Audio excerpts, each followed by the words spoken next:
கர்த்தருடைய பரிசுத்த நாமம் மகிமைப்படுவதாக. 29/2025 சனிக்கிழமை, புதிய நாள், புதிய காலை வேளைக்காய் கர்த்தரை நம் நன்றியோடு துதிப்போம், ஸ்தோத்தரிப்போம். இந்த நாளுக்கான கர்த்தருடைய வார்த்தை ஆதியாகமம் 39:23. கர்த்தர் அவனோடு இருந்தபடினால் அவன் எதை செய்தானோ அதை கர்த்தர் வாய்க்க பண்ணினார். The Lord was with Joseph and gave him success in whatever he did. கர்த்தருடைய நாமம் மகிமைப்படுவதாக. இந்த வசனத்தை குறித்து ஒரு சில நிமிடங்கள் தியானித்து நம்மையும் இந்த நாளையும் கர்த்தருடைய கரத்தில் ஒப்பு கொடுப்போம். கிறிஸ்துவுக்குள் மிகவும் பிரியமானவர்களே, நேற்று தினத்திலும் கர்த்தருடைய வார்த்தையை நாம் கேட்டோம். கர்த்தர் யோசேப்போடு கூட இருந்தபடினால் அவன் காரிய சித்தி உள்ளவனானான் என்பதை குறித்து நாம் வாசித்தோம். இந்த நாள் கர்த்தர் நம்மோடு கூட இருக்கும் பொழுது சகல காரியங்களையும் வாய்க்க பண்ணுகிறார், வெற்றி சிறக்க பண்ணுகிறார், மேன்மையடைய செய்கிறார். கர்த்தருக்கு ஸ்தோத்திரம்.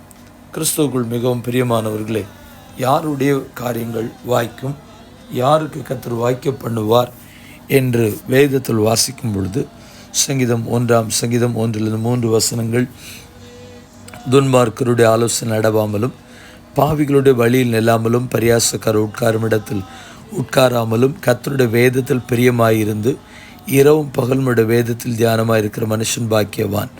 அவன் நீர்கால்களின் ஓரமாய் நடப்பட்டு தன் காலத்தில் தன் கனியை தந்து இலையுதிராதிருக்கிற மரத்தை போல் இருப்பான். அவன் செய்வதெல்லாம் வாய்க்கும். Blessed is the man who does not walk in the counsel of the wicked, or stand in the way of sinners, or sit in the seat of mockers. But his delight is in the law of the Lord, and on his law he meditates day and night. He is like a tree planted by streams of water, which yields its fruit in season, and whose leaf does not wither. Whatever he does prospers. நீதிமொழியில் 20:24 சொல்கிறது, கர்த்தராலே மனுஷனுடைய நடைகள் வாக்கியம். Man steps are directed by Lord.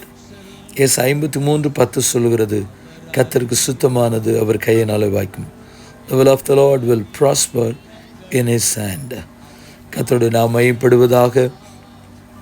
தேவ கரத்தில் ஒப்பு கொடுத்து நாம் செய்வது வாய்க்க, நடக்க, சிறக்க நாம் ஜெபிப்போம். பரிசுத்தமுள்ள நல்ல தேவனே, இந்த ஆசீர்வதிக்கப்பட்ட புதிய நாள் காலவேளைக்காய் கர்த்தரை நன்றியோடு துதிக்கிறேன், ஸ்தோத்திரிக்கிறேன். யோசேப்போடு இருந்து அவனுடைய காரியங்களை வாய்க்க பண்ணுவதற்கு ஒரு தேவ நல்லவராய் இருப்பேன் என்று சொன்னால், எங்கள் ஒவ்வொருடைய வாழ்க்கையிலும் கர்த்தர் காரியங்களை வாய்க்க செய்து நன்மையாய் கட்டளையிட பிதா குமாரன் பரிசுத்த நாமத்தில் ஜெபித்து ஜெபத்தை எடுக்கிறோம். எங்கள் பரிசுத்தமுள்ள நல்ல பிதாவே, ஆமென். வாழ்த்துக்களுடன் ஜெபங்களுடன் pastor Jebadas. WhatsApp 934-5353-730. May Jesus bless you all. Amen.